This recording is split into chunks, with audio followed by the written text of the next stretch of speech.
4, 3, 2. Selamat datang di Letting Go 31. Seperti biasa kita akan belajar lagi untuk letting go, untuk melepaskan. Di mana letting go adalah kekuatan tersembunyi dalam sikap pasrah. Letting Go ini buku karya David Hawkins yang kita sudah mulai masuk ke episode 31, di mana ya nggak tahu kapan selesainya, tapi balik lagi ini adalah Letting Go racikan saya. Jadi teman-teman yang suka nonton, yang mendalami ini penting untuk dikunyah dulu dan mudah-mudahan nanti menemukan stylenya masing-masing. Oke teman-teman, so kita mulai, kita masuk ke Letting Go 31. Asik. Oke, Letting Go 31 ini masih di wilayah ketakutan. Jadi saya mau mengulang dulu sedikit ya, bahwa Hawkins itu membagi ada 3 poin penting. Satu yang disebut energi itu satu. 2 vibrasi, ada power dan force gitu ya. Power itu adalah energi yang membangkitkan. Force itu adalah energi yang menyedot, yang ngebuat kita jadi makin drop gitu. Dan di antara vibrasi positif dan negatif itu ada 17 frekuensi. Oke? Si 17 frekuensi ini dari mulai shame, guilt, apati, anger, dan seterusnya. Nah kita udah mulai masuk ke level yang namanya ketakutan. Nah saya mau bacain dulu ya sekali lagi ya. Saya ulang-ulang dulu ini supaya kita tahu petanya mau kemana. Makanya ini sangat terkenal dengan level of consciousness. Oke? Jadi level of consciousness adalah supaya kita at least tahu bahwa aku lagi ada di mana per saat ini.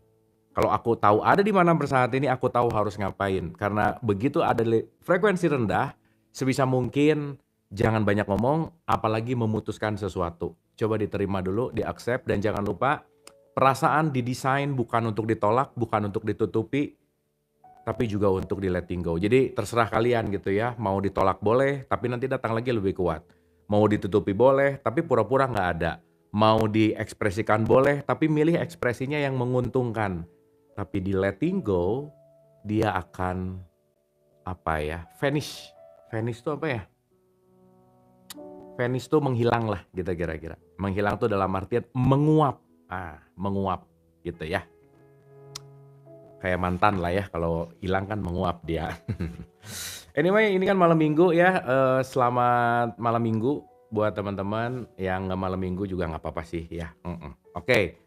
Nah, level yang paling rendah itu disebut namanya shame, atau yang disebut yang namanya rasa malu. Oke? Jadi rasa malu itu kelasnya di kelas 20 by the way. Ya. Nah, naik satu level itu guilt, rasa bersalah. Naik satu level itu apati. Saya agak cepet ya karena ini pembukaan, nanti teman-teman bisa ngulang di episode sebelumnya ya. Nanti kita dalemin. Level berikutnya adalah grief atau duka, level berikutnya adalah fear atau ketakutan. Nah, jadi ketakutan ini kalau dinilainya Hawkins itu levelnya cepet 100. Jadi teman-teman kalau kalian sering ada di rasa malu, aku mah apa tuh gitu ya. Bisa apa sih aku gitu. Merasa ketiadaan, merasa menyedihkan gitu ya. Itu hati-hati. Itu that's not good ya, that's not good. Apalagi merasa bersalah, aduh aku ibu yang kayaknya kurang bagus deh untuk anak-anakku gitu. Merasa bersalah mulu, hati-hati. Apalagi apati, udah keputusasaan dan udah gak peduli gitu. Terserah mau gitu gimana, ya terserah deh gitu. Itu apati. Tapi apati lebih baik dari rasa bersalah, dan rasa bersalah lebih baik daripada rasa malu. Karena energinya lebih gede. Ya. Nah duka cita juga hati-hati, grief. Jadi duka cita jangan lama-lama gitu. Jadi kalian kalau lagi duka cita, kalau bisa dikasih waktu. Saya mau sedih sebulan gitu misalnya. Ya udah abis gitu, kalau bisa jangan sedih lagi. Ya. Naik satu level itu adalah fear, ketakutan. Naik satu level itu desire, penuh dengan hasrat. Ya, jadi craving, ketamakan gitu. Dan amarah atau anger itu 150. Habis itu masuk ke pride atau yang disebut dengan kebanggaan. Nah, kita di episode 31 masih ada di kelas yang namanya fear atau ketakutan. Nilainya cepet gitu ya. Alright, so saya mau ulang dulu sedikit karena kita bentar lagi akan masuk ke rasa bersalah. Dari ketakutan itu masuk ke level yang namanya feeling guilty, atau yang disebut dengan aku merasa bersalah. Oke teman-teman, saya mau ulang sedikit. Kita bisa melakukan tindakan perlindungan yang didasarkan pada cinta, alih-alih rasa takut. Tidak bisakah kita merawat tubuh kita karena kita mengapresiasi dan menghargainya, bukan karena takut penyakit dan sekarat? Nih ya, orang kerja bisa karena takut atau orang kerja bisa karena dia mengapresiasikan sesuatu. Saya olahraga kenapa? Takut mati gitu misalnya. Itu beda tuh. Saya olahraga kenapa? Karena aku mengapresiasi tubuhku sebagai kendaraanku yang paling setia misalnya. Itu beda loh. Ya, sama kalau saya sering di dalam setiap pembelajaran, orang sholat karena wajib harus dan karena wajib perlu itu dua-duanya beda.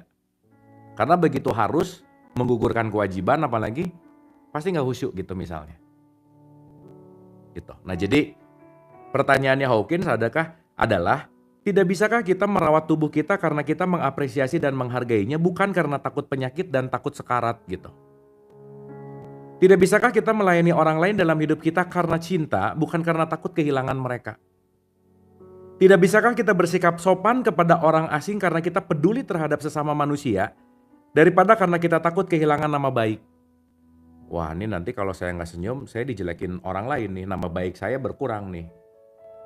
Ya, beda dong ketika, ya kan sesama manusia ya. Jadi saya mah baik-baik aja. Senyum-senyum aja. Kenapa? Karena nggak ada urusan sama nama baikku. Karena kenapa? Aku mengapresiasi. That's the point. Ya, mengapresiasi itu menyembuhkan. Dan mengapresiasi itu menyehatkan gitu. Jadi orang yang jarang mengapresiasi orang lain, udah pasti dia jarang mengapresiasi dirinya. Fix. Tidak bisa kita melakukan pekerjaan dengan baik karena kita peduli pada kualitas kinerja kita dan terhadap sesama pekerja. Tidak bisakah kita melakukan pekerjaan dengan baik karena kita peduli dengan penerima layanan kita, alih-alih hanya karena takut kehilangan pekerjaan atau mengejar ambisi kita sendiri. Saya kerja kenapa? Kalau nggak bagus kerjanya kan takut dipecat. Kalau nggak bagus kerjanya nanti saya nggak naik jabatan gitu. Tapi lupa terhadap servisnya gitu. Ya teman-teman balik ya semua kembali kepada kesadaran sih ya bahwa ketika yang dilakukan tidak penuh dengan antusias untuk melayani gitu, ya balik itu bisa jadi hanya rutinitas yang diulang-ulang, tapi jangan-jangan kita memang nggak cinta melakukannya gitu. Tipikal orang-orang gini tuh ketika hari Jumat tuh happy banget karena besok libur, Minggu malam tepok jidat karena besok udah harus ngantor gitu misalnya. Nah kalau udah mulai gitu agak lama, mending dicek, jangan-jangan pekerjaanmu bukan passionmu pun.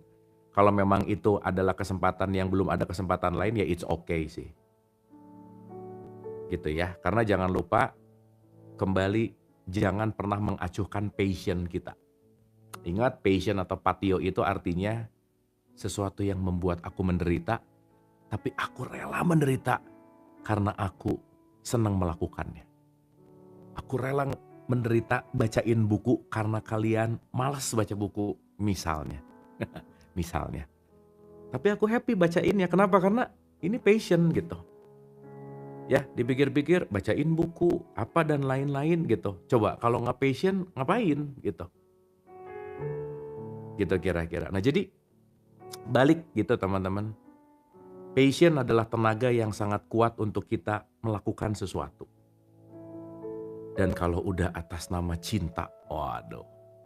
Atas nama passion. Udah deh.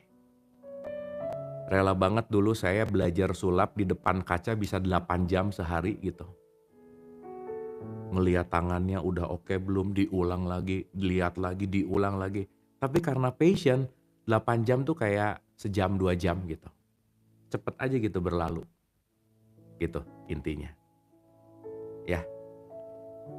Jadi buat kalian yang lagi tuna asmara yang gak malam mingguan, gak apa-apa, tenang aja ya, gak apa-apa. Tidak bisakah kita mencapai lebih banyak melalui kerjasama, bukan melalui persaingan yang sengit?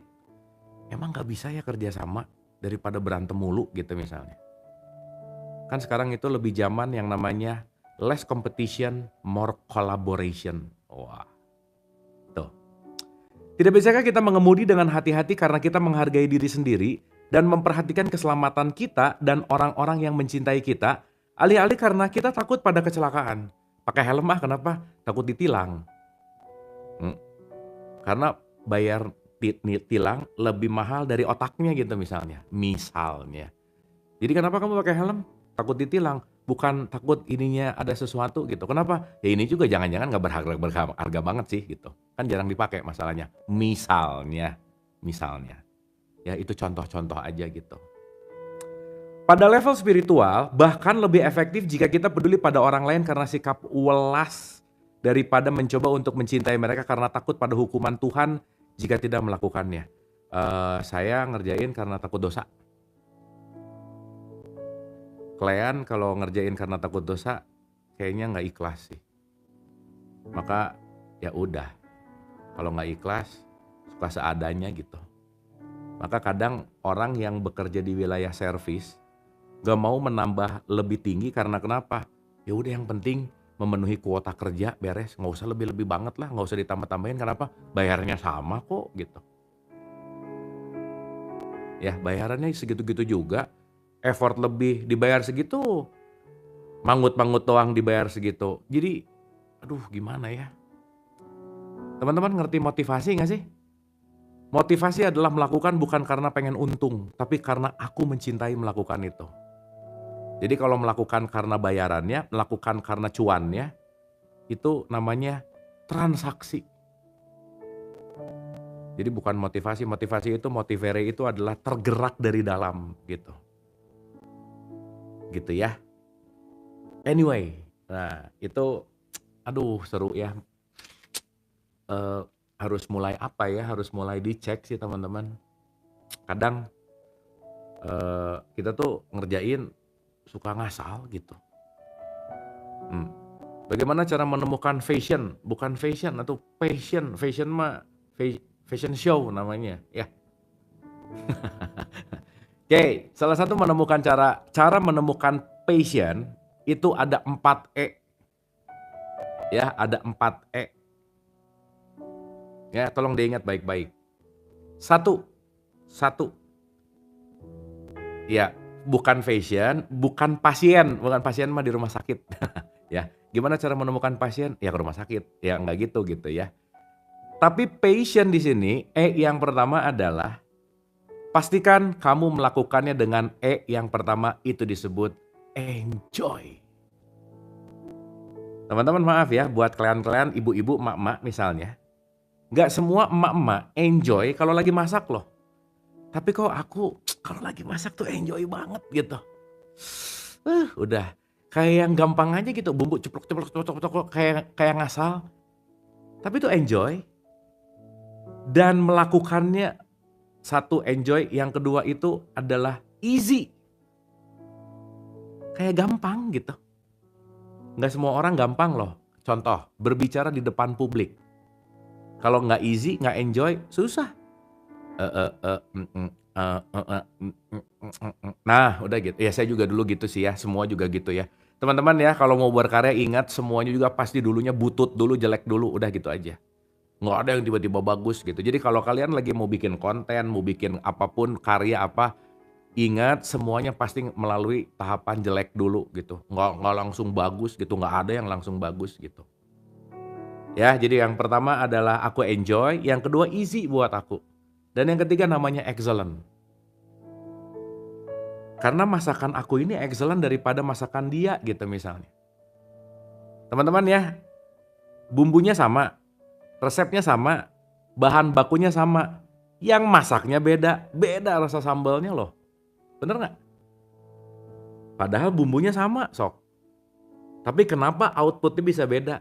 Kenapa sih embok-embok, aduh teman saya jadi inget ya, di Jogja ada embok-embok udah sepuh banget jualan gudeg jam 11 malam di tengah sawah. Wah tapi itu yang datang jam 11 malam, gudegnya harganya lumayan lah gak seberapa, tapi yang datang dicari coba. Karena memang gini, gitu. Wah jadi ingat dan kerennya ya teman-teman. Wah ini si Mbo ini, aduh siapa namanya ya lupa nih. Saya pernah datang, wah ini nih jadi ingat pelajaran bagus nih. Wah salut nih sama si Mbo satu ini. Aduh, ntar ya kalau ingat namanya Pop Up King nanti saya kasih tahu. Jadi gini teman-teman, si Mbo ini jualan gudeg jam 11 baru mulai. Jam setengah 1 udah habis, cuman 2 jam.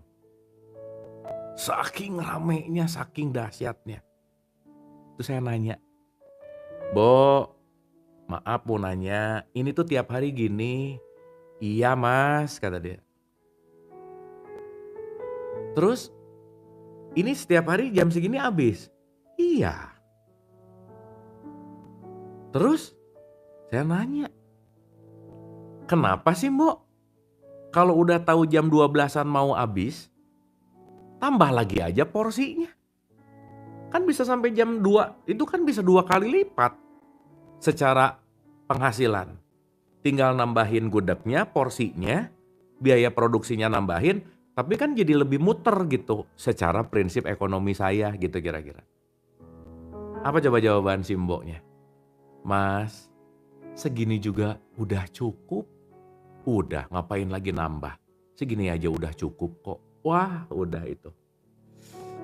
Itu kalau di catur kayak di skakmat, teman-teman. Kayak ditonjok, apa ya, overcut, gitu. Jawaban yang di luar nurul gitu.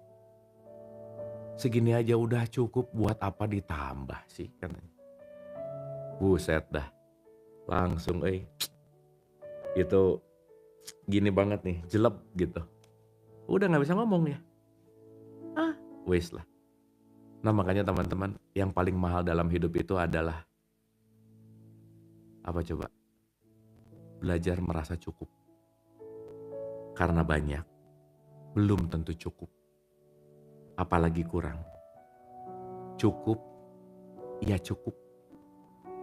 Udah jadi ingat si Mbok. Aduh, siapa namanya ya? Ntar lah kalau ingat. Oke guys, itu pemanasannya. Ya, itu pemanasannya karena tadi mulai agak telat, jadi mungkin kita nggak terlalu malam ya. Kasihan yang mau bobo takut keganggu. Jadi kita langsung aja. Kita masuk ke subjudul berikutnya adalah rasa bersalah. Oke, Oh iya, yang keempat namanya earning. Earning itu artinya apa? Mendapatkan. Jadi teman-teman, ini sih saya pribadi ya, buat saya pekerjaan yang paling nikmat adalah hobi yang dibayar. Saya senang sulap, udah hobi, dibayar lagi. Aduh, udahlah, saya nggak ada lawan gitu. Jadi setiap job buat saya tuh main gitu. Enjoy kok gitu. Udah hobi, dibayar lagi gitu. Nah mudah-mudahan teman-teman yang belum menemukan titik hobi yang dibayar bisa menemukan jalan itu gitu. Ya. Dan nggak harus langsung ke situ sih, karena kan kita juga sesuai keadaan gitu. Ya jangan idealis amat sih gitu. Tapi ya udah. Tapi jangan lupa teman-teman, jangan pernah merendahkan mimpimu yang kadang-kadang di umur-umur yang udah rada-rada ya 30-40 udah nggak punya mimpi gitu. Udahlah ngejalanin aja, nggak ada mimpi lagi. Jangan ya. Ingat kata Bung Karno, milikilah cita-cita setinggi langit karena kalaupun kamu jatuh, kamu akan jatuh di antara bintang-bintang.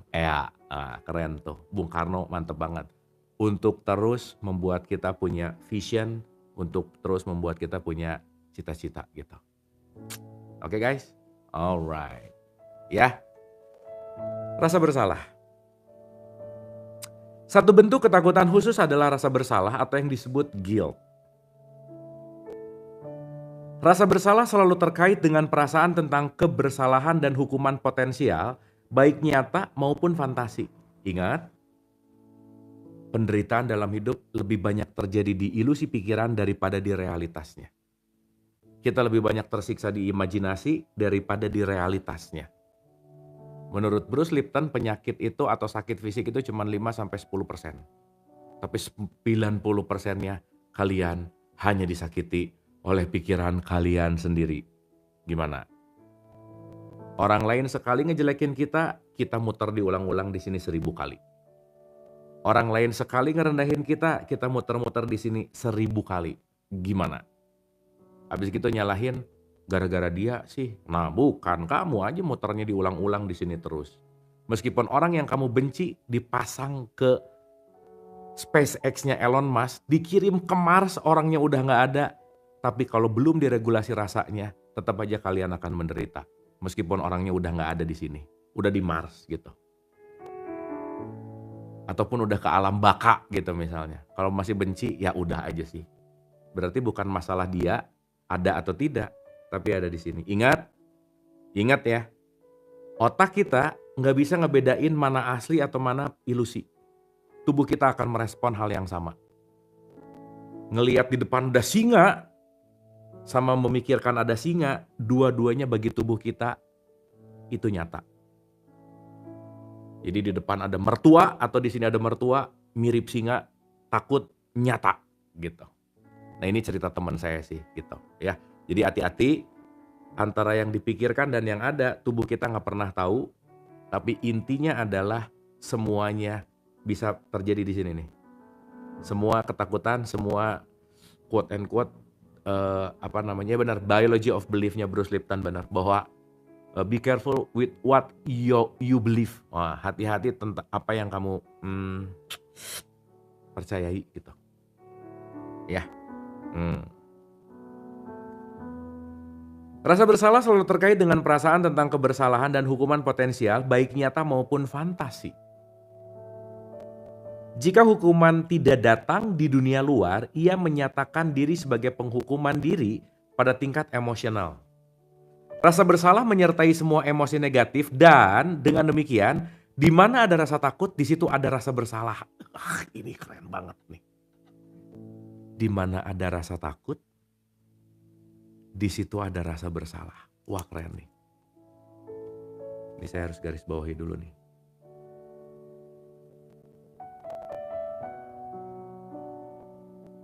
Benar sih. Saya ulang ya. Di mana ada rasa takut, di situ ada rasa bersalah. Jadi rasa takut dan rasa bersalah kayak koin. Ya, dua mata koin yang nggak bisa terpisah gitu. Oke? 4E bukan 5E ya, 4. Ada 4E-nya. Enjoy, easy. Apalagi aku jadi lupa. Enjoy, easy, excellent, earn.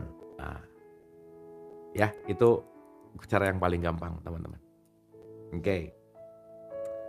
Jika Anda memikirkan pikiran yang merasa bersalah dan meminta seseorang menguji kekuatan otot Anda akan melihat bahwa otot itu langsung melemah. Jadi teman-teman, frekuensi rendahnya yang tadi Hawkins bikin Map of Consciousness itu melemahkan otot kita.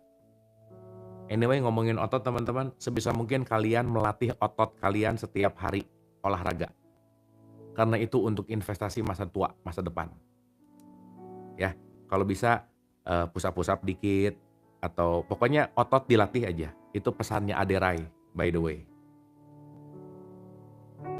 Anda akan melihat bahwa otot itu langsung melemah. Belahan otak Anda menjadi tidak sinkron dan seluruh meridian energi Anda tidak seimbang. Rasa bersalah sungguh destruktif. Rasa bersalah sungguh destruktif. Rasa bersalah menghancurkan. Hati-hati. Ya, hati-hati aja. Mudah-mudahan kita gak banyak terjebak, gak banyak ngerasa bersalah. Aku tuh ngerasa bersalah karena gak bisa nolong dia gitu misalnya. Kalau aja aku datang lebih awal aku bisa nolong dia, ya udah aja sih gitu.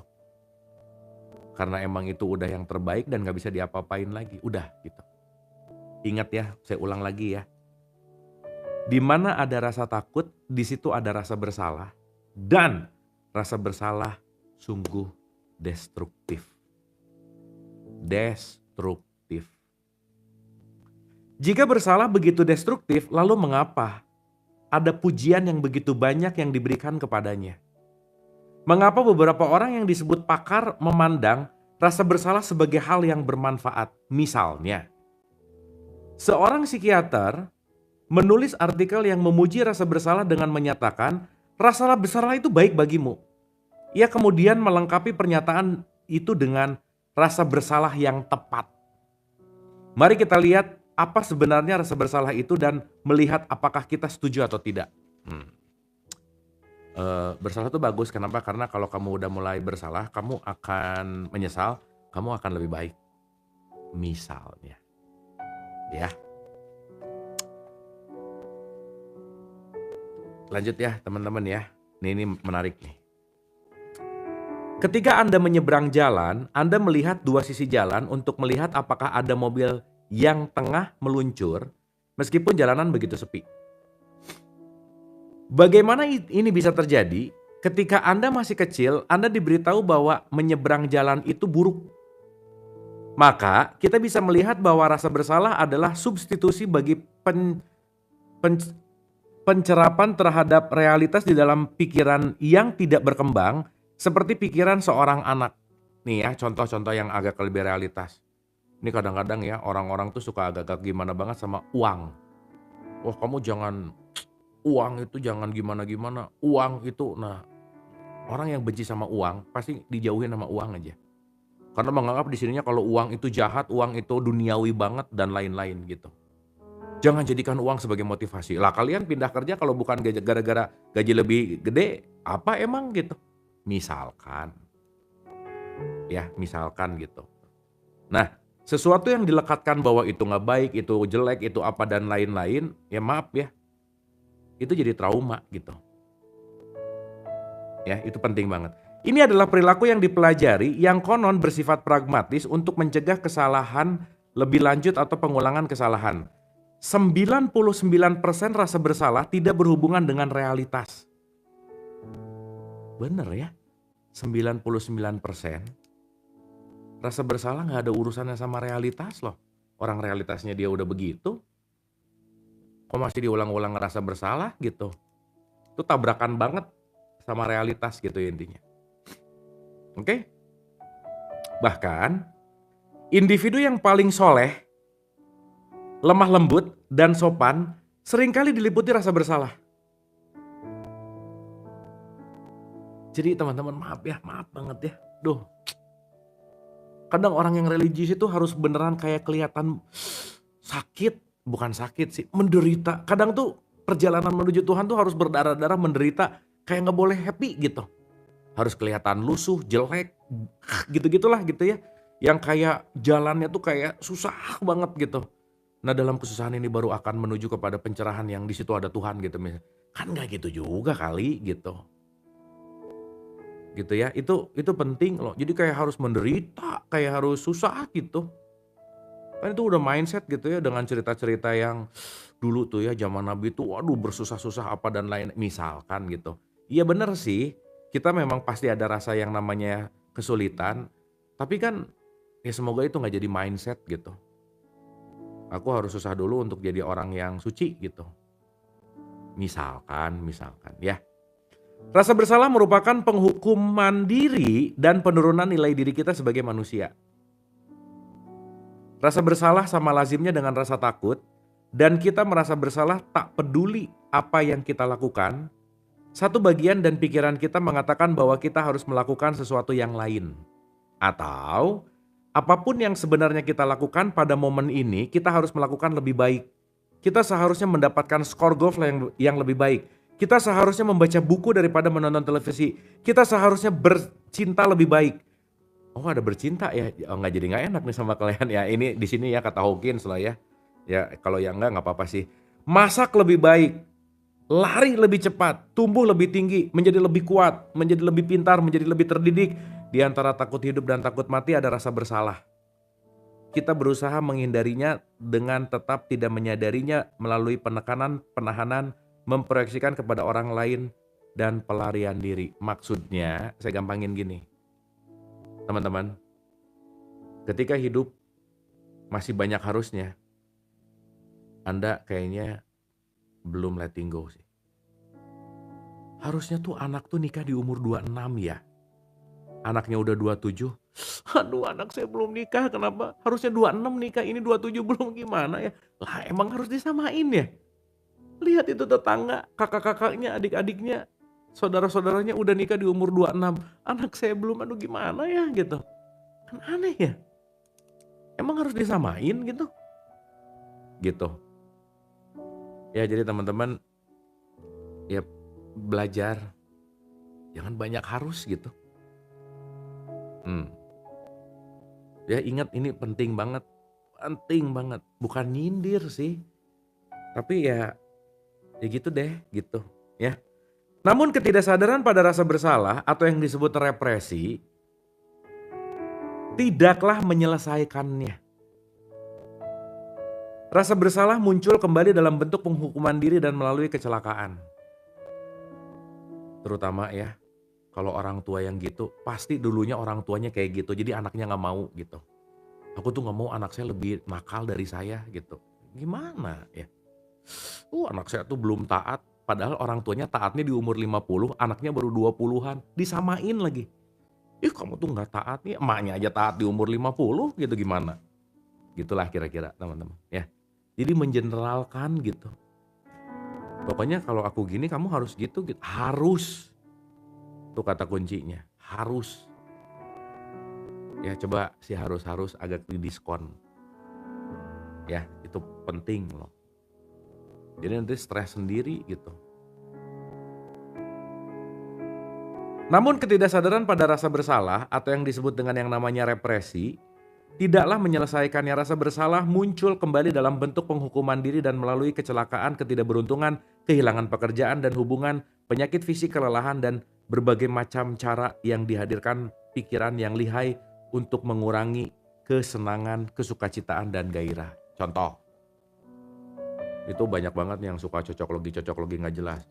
Aduh aku tuh gini kayaknya banyak ini deh, banyak ngejulidin orang jadi gini, aku jadi, nah dicocok-cocokin gitu. Duh aku kayaknya ketipu gara-gara kemarin nginjak kuburan deh gitu misalnya. Kuburan keinjak nggak sengaja, terus besoknya jadi ketipu gitu. Wah langsung, aduh ini gara-gara keinjak pohon apa gitu misalnya. Jadi nyocok-nyocokin gitu, puyeng sendiri gitu nanti. Duh tadi malam mimpi digigit buaya gitu. Wah kayaknya hari ini saya bakal menjadi sial gitu. Wah udah. Habis itu ngebuka horoskop hari ini, Anda akan mendapatkan wah udah makin percaya lagi. Gitu. Habis itu ketemu orang yang ngomong, wah udah aja. Stres aja, udah. Gitu. Ya, dicocokin semuanya gitu. Ya, makanya di situ teman-teman itu penting banget gitu. Ya kan suka ada yang sok mau nggak mau nih kan produk-produk hasil ngelihat ramalan bintang minggu ini, kalian akan dijauhi sama sahabat. Ih bener banget gitu. Mau langsung kecanduan tuh tiap hari gitu. Jadi believe akhirnya gitu. Gitu kira-kira. Ya jadi hati-hati gitu teman-teman ya. Be careful with what you believe. Karena yang membuat terjadi bukan semuanya itu bukan apapun tapi karena percaya aja sih gitu. Ya. Sampai sini oke? Ya, belum nanti percaya-percaya sama twin flame misalnya. Ih kayaknya kamu twin flame aku deh. Iya. Jadi kesalingan gitu ya. Yang satu eh kekeh itu apa ya kalau bahasa Indonesianya ya? Kekeh. Ya gitu ya, tergila-gila gitu. Si cowoknya tergila-gila sama ceweknya tapi si ceweknya gilaun gitu. Gimana ya bahasanya tuh gitu. Yang satu tergila-gila tapi yang satu gila banget gitu kan beda tipis gitu ya. Ya kalau bisa nggak usah maksa lah gitu ya. Gitu intinya teman-teman. Anyway ya. Ngotot, bener ngotot. Yang satu ngotot pengen, yang satu ngotot nolak gitu misalnya. Bener obsesi, bener. Maksa. Iya. Yang satu tergila-gila, yang satu gila gitu ya. Itu sih kira-kira. Oke. Ini udah ngantuk belum ya kalian? Jam berapa ya? Ini lanjut guys. Ngebet bener, ngebet. Iya, mau mabar ML dulu. Wah, apa nih? Mobile Legend maksudnya. Lanjut ya. Oke. Rasa bersalah merepresentasikan kematian, sementara cinta merepresentasikan kehidupan. Wah, keren banget tuh. Teman-teman ingat ya rumusnya ya. Cinta tidak akan hadir kalau ego hadir. Ego tidak akan hadir kalau cinta ada. Udah nggak bisa, dua-duanya nggak bisa ada aja. Harus ngalah salah satu. Maka sesaat kita mau mencintai, yang paling terpenting adalah membunuh ego. Maka mencintai adalah meniadakan aku. Karena kalau akunya udah nggak ada, yang ada adalah hanya yang dicintai. Wah, gitu.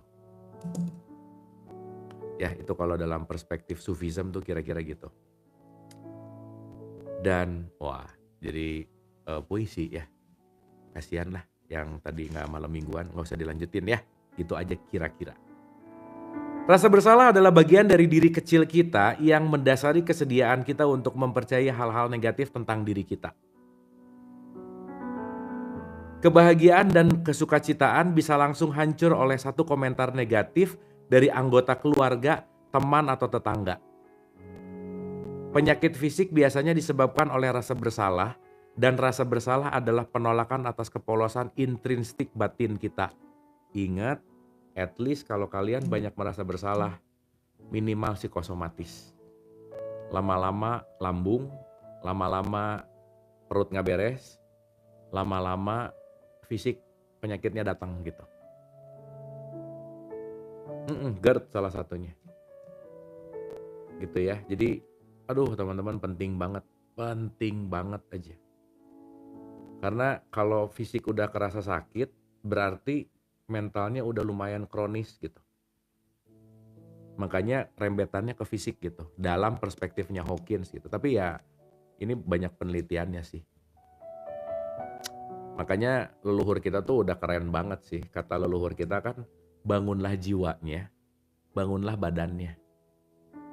Jadi kalau jiwanya nggak dibangun, badannya pasti susah gitu. Ya dulu kan asalnya nyanyi bangunlah jiwanya, bangunlah badannya. Tapi nggak ngerti gitu maksudnya apa gitu. Ya teman-teman itu penting banget.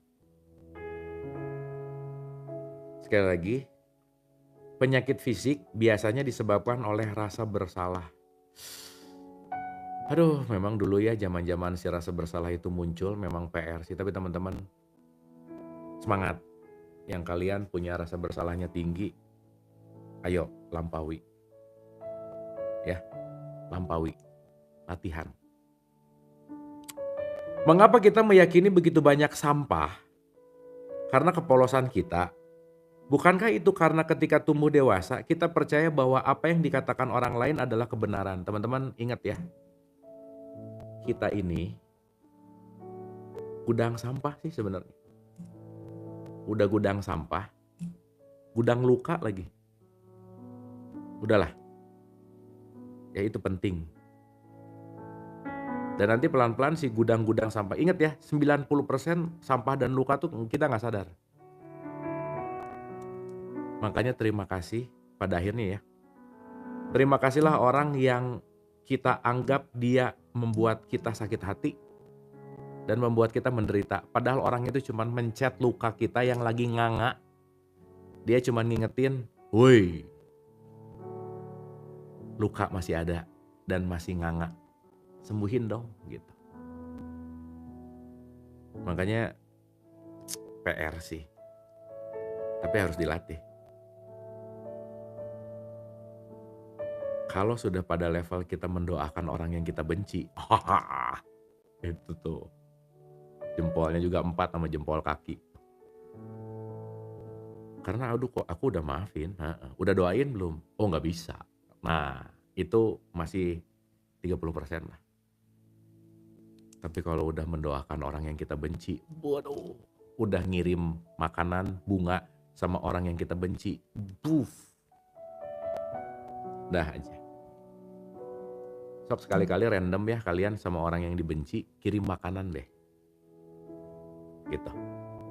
Atau kirim bom boleh. Maksudnya Random aja gitu, coba ngetes aja gitu. Bisa nggak sih aku berbuat baik sama orang yang aku benci gitu. Mhm. Dan ingat ya teman-teman, ingat baik-baik nih. Ingat ini baik-baik. Baik-baik. Kalian hanya bisa disakiti hatinya sama orang yang kalian sayang. Titik. Aduh jadi batuk bentar ya.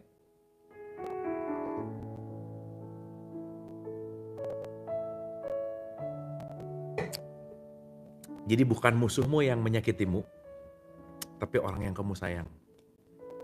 Yang kamu anggap kamu sayang, padahal kamu kekurangan cinta dan kamu ingin mengisinya dengan dia yang seakan-akan harus memenuhi gitu. Jadi cinta itu ada 2 level minimal teman-teman. Nah, jadi ngomongin cinta ya nanti belok dulu ke sini. Nanti kita lanjutin.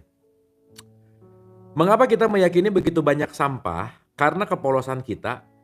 Bukankah itu karena kita tumbuh dewasa, kita percaya bahwa apa yang dikatakan orang lain adalah kebenaran? Ingat ya teman-teman, kalau orang ngomong jelek lu, bukan kebenaran, itu opini. Ingat jawabannya apa kalau disebut jelek lu? Simple. Emang, beres. Dia happy, kitanya nggak pusing. Dasar pesek lu, emang. Emang pesek mau apa? Ngapain sakit hati? Ih kamu gendutan, emang. Mau gimana? Gitu. Tapi kalau sama suami, kalau sama istri, please jangan pernah ngomong gendutan, bilang, "Kamu agak lebih kokoh ya sekarang." Jadi panggil aja, "Kamu ibu kokoh sekarang," gitu.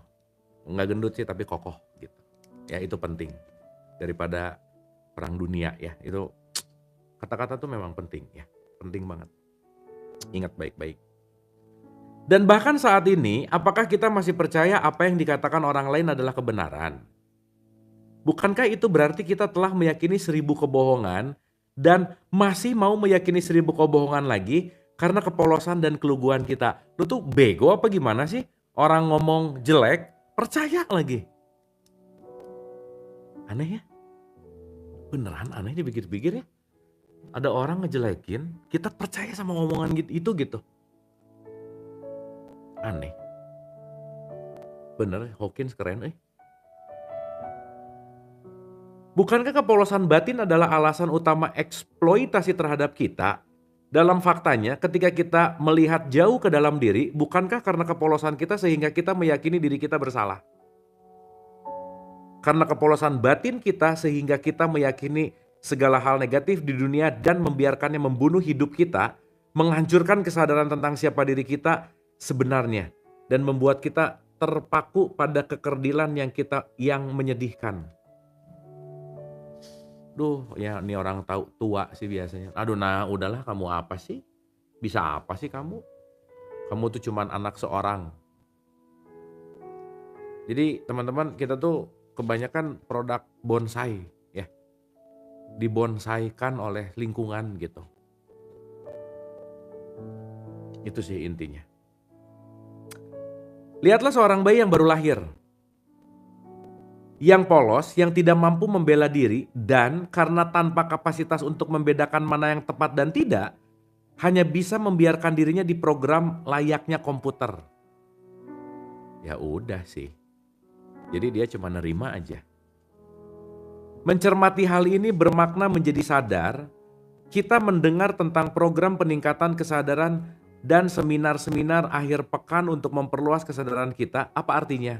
Untuk mendapatkan formula baru yang rumit, untuk diprogram dengan gagasan orang lain yang kebenarannya nggak jelas atau mistis. Dan teman-teman pernah nonton nggak ada satu burung ya, karena dia udah lama disangkar, mungkin dia udah lupa dirinya burung. Begitu dibebasin, dia takut banget. Aduh, dia mau jatuh. Aduh, gitu. Balik lagi. Aduh itu mengharukan banget, burung apa ya lupa, pokoknya gede gitu burungnya. Jadi nggak bisa terbang. Tapi teman-teman jangan lupa ya. Kenapa burung ketika ditangkai dia santai? Karena bukan dia takut tangkainya patah, tapi dia tahu dia punya sayap yang bisa membuat dia terbang.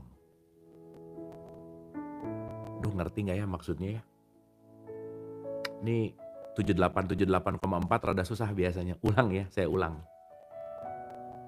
Jadi, ketika kita dibiasakan di dalam sebuah penjara yang namanya penjara kekerdilan diri, kita akan menilai sesuai dengan apa yang dinilai sama faktor eksternal. Padahal kita ini ada di penjara yang bahkan kuncinya aja kebuka dan pintunya kebuka, tapi kita nggak mau keluar dari penjara itu. Gila nggak? Dan ya maaf banget ya, banyak orang yang akhirnya jadi kecanduan untuk disakiti. Dan alih-alih kecanduan disakiti, dia bilang bahwa ini memang ujian yang akan membawa aku menuju kepada pencerahan di akhirat kelak gitu misalnya. Lah, di sininya aja kamu menderita, apalagi di akhirat gitu. Gimana sih? Kan unik ya gitu teman-teman. Itu jangan terlalu banyak mikirin hidup nanti deh. Nanti, kelak, akan. Tapi sekarang menderita gitu, gimana sih gitu. Bener, ginilah, ini dulu nih. Nah, gitu. Jadi, jangan pernah kita pengen masa depan lebih baik kalau sekarang gak memperbaiki gitu. Jadi untung-untungan gitu, mudah-mudahan nanti lebih baik. Tapi kamu gak ngeganti cara berpikir gak? Enggak sih. Ya mudah-mudahan hidupnya jadi judi gitu. Paham ya teman-teman ya? Jadi judi mulu gitu hidupnya. Untung-untungan gitu. Ya untung syukur kalau enggak. Jadi dia gak punya program gitu. Ini paham ya? Semoga dapat nih teman-teman. Jangan jangan judi gitu kira-kira. Tahu dong mekanismenya gitu. Kalau nanam cabe ya keluar cabe, jangan judi. Nanam ini mudah-mudahan keluar cabe. Yang ditanamnya jengkol gitu misalnya. Jengkol ditanam nggak ya? Oh iya. Yang ditanamnya pit. Tahu pit nggak? Pete. Jadi kalau ke restoran supaya agak keren, nasi goreng pit satu gitu misalnya kan biar lebih kayak keren gitu. Padahal mah pete aja sih. Nah, nggak mungkin nanam cabe keluar pete, nggak mungkin. Aku yakin bakal keluar durian. Tiap hari yang ditanamnya cabe. Kan aneh ya. Terus habis gitu begitu keluarnya tetap cabe dan gak keluar durian. Ini ujian datang dari Allah gitu.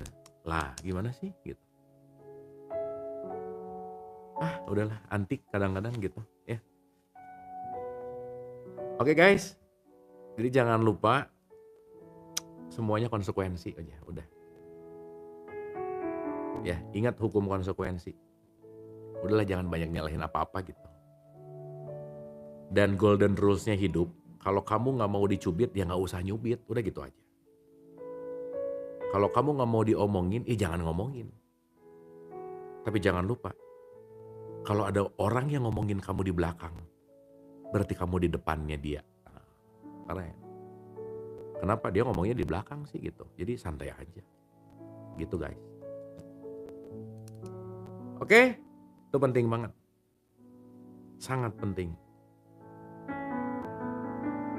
Nah, ini rada panjang tapi udah mau 10:30. Satu bait lagi ya. Sebagian besar program kesadaran tak beda dengan poin penting ini.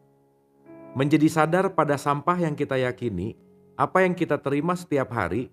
Mari kita lihat apa yang sudah diprogramkan pada kita dan mulai mempertanyakannya, membongkarnya dan melepaskannya. Teman-teman, coba luangkan waktu untuk bongkar-bongkar program lama.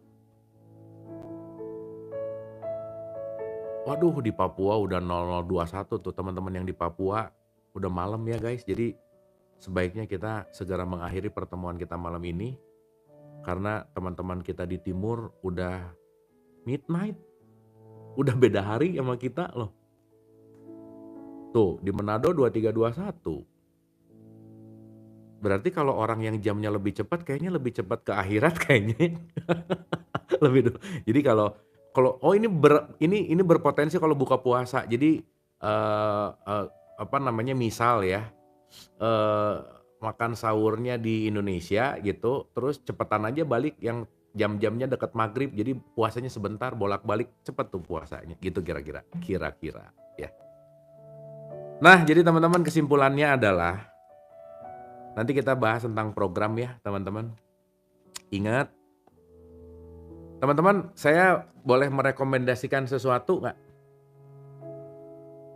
Di Cinere 3 dini hari. Ya, atau Bekasi udah beda planet kali ya. Ngomong-ngomong ke Bekasi sekarang pakai paspor loh, dan visa. Dan razia muka jelek, jadi kalau jelek ya jangan lewat, ada razia. Nah, by the way teman-teman, ini penting banget, rekomendasi ya. Teman-teman kalau punya waktu, coba nonton film Matrix deh. Duh, kalau kita nobar Matrix terus bahas bareng kayaknya asik ya. Aduh teman-teman, Matrix edan banget. Gila keren banget. 1, 2, 3 top aja. Gimana caranya ya nobar, terus bahas gitu. Soalnya kan nggak bisa. Lu sih bagus juga sih. Tapi, aduh, kalau kalian ngerti Matrix dalam ya. Saya tuh udah berapa belas kali nonton, setiap nonton, wah edan sih. Itu yang bikinnya emang superb sih. Jadi nanti ngerti kenapa si Neo didatengin sama Morpheus gitu. Dan kenapa Neo pasangannya Trinity. Keren banget. Dan semuanya serba 3 sih. Trihita Karana, Trinitas. Karena kalau kita tidak menyatu ya dengan yang 3, kan Neo itu the one gitu ya. Wah udah asik lah pokoknya. Ya nanti kita kapan-kapan bahas ya, tapi kalau bisa teman-teman nonton dulu sih. Nanti kita bahas, wah itu asik banget. Kenapa dia ketemu Oracle. Wah ada satu statement keren dari si Neo waktu ketemu Oracle gitu. Begitu dia bilang, kenapa kamu bertanya ketika kamu udah tahu aku mau ngapain? Si Oracle-nya bilang bahwa, karena jawaban itu gak penting. Tapi yang penting adalah kamu setia kepada prosesnya katanya. Wah itu langsung. Teman-teman ya, kalau kalian udah tahu semua jawaban hidup, apa ramainya hidup coba? Ya. Tahu besok bakal untung 10 juta. Nanti 5 menit lagi kamu tahu bakal ditipu gitu. Ya. Terus kalau semua keinginan kalian detik ini ada hadir semua, puyeng loh.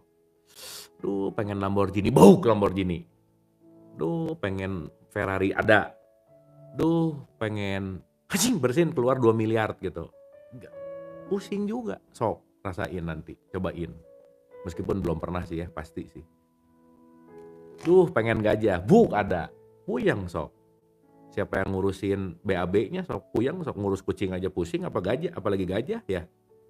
Wah, pusing. Gitu. Jadi buat kalian yang sekarang lagi mikir bahwa aduh keinginanku tuh gak terkabul, nah nanti ngerti deh si omongan Oracle itu gitu. Dan Oracle itu gak pernah jauh di mana-mana dan selalu ada di dalam gitu. Dan ya, si Neo itu sakti ketika dia udah buta. Karena begitu dia udah buta, dia sudah tidak memaknai dengan programnya. Karena yang dia lihat hanyalah vibrasi gitu.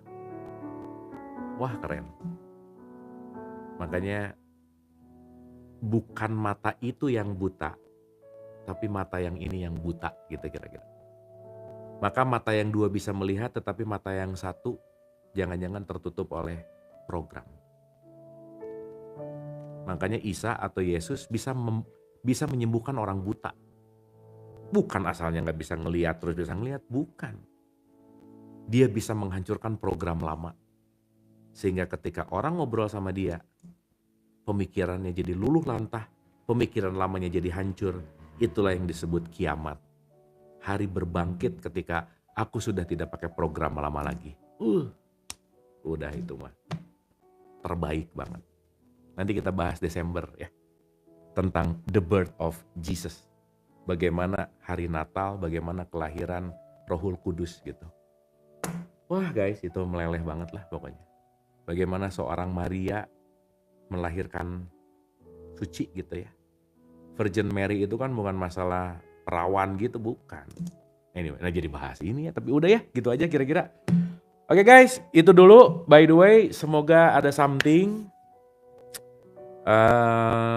Intinya kita enjoy the moment ya, dan balik lagi teman-teman, ketika kita berkumpul dengan vibes yang satu frekuensi, satu vibrasi, ngerasa nggak kita nyaman banget gitu ya, meskipun kita nggak tatap muka, tatap layar, tapi kita dikonekin sama frekuensi ini gitu. Indah banget. Ini kalau dikumpulin di GBK lumayan penuh kan, tapi kita nggak harus kemana-mana, kita bisa kapanpun dan dimanapun, tapi stay connected. Nah maka sesaat matamu dipejamkan, kamu akan sadar bahwa kamu tuh gak punya batasan. Ya. Karena yang membatasi adalah pandangan yang ini, dan kita menyangka bahwa batas luar kita tuh adalah kulit, gitu kira-kira. Oke guys, semoga dapat sesuatu, semoga ada yang hidup, ya, semoga ada something enlightened malam hari ini. Terima kasih, sehat selalu, keep on spirit, happy terus, dan kita ketemu di Letting Go 32 as soon as possible. Terima kasih semuanya and love you all. Dadah, thank you.